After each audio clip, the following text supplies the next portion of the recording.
Hi hello എല്ലാവർക്കും ഓണം അടിപൊളിയായി ആഘോഷിക്കാൻ പറ്റിയെന്ന് വിശ്വസിക്കുകയാണ് കേട്ടോ. ഓണത്തിന്റെ സമയത്ത് നിങ്ങൾക്കറിയാം ഒരുപാട് പോസ്റ്റും കാര്യങ്ങളും ഒന്നും ചെയ്യാൻ പറ്റിയിട്ടുണ്ടായിരുന്നില്ല. കാരണം എന്താ വെച്ചാൽ അടുക്കളയിൽ തന്നെ ഒരുപാട് പണികൾ, പ്രത്യേകിച്ച് ഞങ്ങൾ പെണ്ണുങ്ങൾക്ക് തേങ്ങയൊക്കെ ഒരുപാട് ചിരകാണ്ടാവും. കാരണം എന്താ വെച്ചാൽ നമ്മളെ സദ്യവട്ടത്തിന് ഒരുപാട് തേങ്ങയും കാര്യങ്ങളും വേണം അല്ലേ.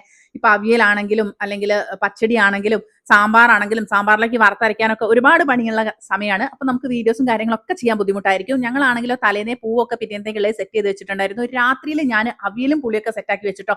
പിന്നെ സാമ്പാറിനുള്ള തേങ്ങയും വറുത്തരച്ചു. പിന്നെ എനിക്ക് പ്രത്യേകിച്ച് അവിയൽ തലേന്നാക്കി വെച്ചിട്ട് പിറ്റേന്ന് കഴിക്കാനാണ് ഇഷ്ടം.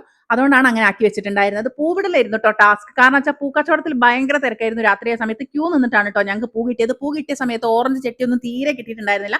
മഞ്ഞയും വെള്ളയും വയലറ്റും മാത്രമാണ് കിട്ടിയത്. അതിൽ ഞാൻ എടുത്തു വെച്ച കുറച്ച് ക്ലിപ്സ് മാത്രമാണ് കേട്ടോ നിങ്ങൾക്ക് ഷെയർ ചെയ്യുന്നത്. വലിയൊരു വീഡിയോ ആയിട്ടൊന്നുമല്ല, അന്ന് എടുത്തു വെച്ചിട്ടുള്ള കുറച്ച് ക്ലിപ്സുകൾ നിങ്ങൾക്ക് ഷെയർ ചെയ്യാമെന്ന് വിചാരിച്ചിട്ടാണ്. അങ്ങനെ പൂവിടലൊക്കെ വലിയൊരു കുഴപ്പമില്ലാത്ത രീതിയിലൊക്കെ സെറ്റ് ചെയ്ത് വെച്ച് ഞാൻ എങ്ങനെയൊക്കെയോ പൂവിട്ടിട്ടുണ്ട്.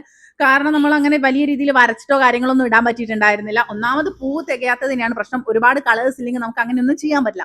അങ്ങനെ പൂവൊക്കെ ഇട്ട് കഴിഞ്ഞ ശേഷം സദ്യ കഴിക്കാനുള്ള പരിപാടിയിലാണ് കേട്ടോ. സദ്യ എന്ന് പറഞ്ഞാൽ നിങ്ങൾക്ക് കാണാൻ പറ്റും ഒരുപാട് ഐറ്റംസ് ഒന്നുമില്ല. ആവശ്യത്തിന് ഞങ്ങൾക്ക് ഇഷ്ടപ്പെട്ട ഐറ്റംസ് മാത്രമേ ഉണ്ടാക്കിയിട്ടുള്ളൂ. അങ്ങനെ ആകുമ്പോഴാണല്ലോ കഴിക്കാൻ സുഖം. നമുക്ക് ആവശ്യമില്ലാത്ത വെറുതെ ഉണ്ടാക്കിയിട്ട് ഫുഡ് കളയുന്നതിനോട് എനിക്ക് താല്പര്യമില്ല കേട്ടോ. അതിനുശേഷം ഞങ്ങൾ വീടിന്റെ തൊട്ടടുത്തുള്ള സ്ഥലത്ത് പോയിട്ട് ഒരു ഷോപ്പാണ്, ഷോപ്പ് എന്ന് പറഞ്ഞാൽ പഴയ ചായക്കട. അവിടെ പോയിട്ട് ഞങ്ങൾ കുറച്ച് ഫോട്ടോസും കാര്യങ്ങളൊക്കെ എടുത്ത് ഈ ഫോട്ടോസ് ഒക്കെ ഷെയർ ചെയ്തിട്ടുണ്ടായിരുന്നു. നിങ്ങളിൽ പലരും കണ്ടിട്ടുണ്ടാവും എന്ന് വിശ്വസിക്കുന്നു. തിരക്കൊണ്ട് തന്നെ നമ്മുടെ പോസ്റ്റും കാര്യങ്ങളൊക്കെ വലിയ രീതിയിലേക്ക് നമുക്ക് ആളുകൾക്കൊന്നും കാണാൻ പറ്റില്ല. കാരണം ഓണത്തിന്റെ തിരക്കാണ്. എല്ലാവരും പോസ്റ്റ് ചെയ്യുന്നതുകൊണ്ട് തന്നെ ഒരുപാട് പോസ്റ്റും കാര്യങ്ങളും ഉണ്ടാവും അല്ലെ. അപ്പം നമുക്കിനി അടുത്തൊരു വീഡിയോ ആയിട്ട് കാണാം. എല്ലാവർക്കും ഒരിക്കൽ കൂടി നല്ലൊരു ഹാപ്പി ഓണം ആശംസിക്കുകയാണ്. Thank you.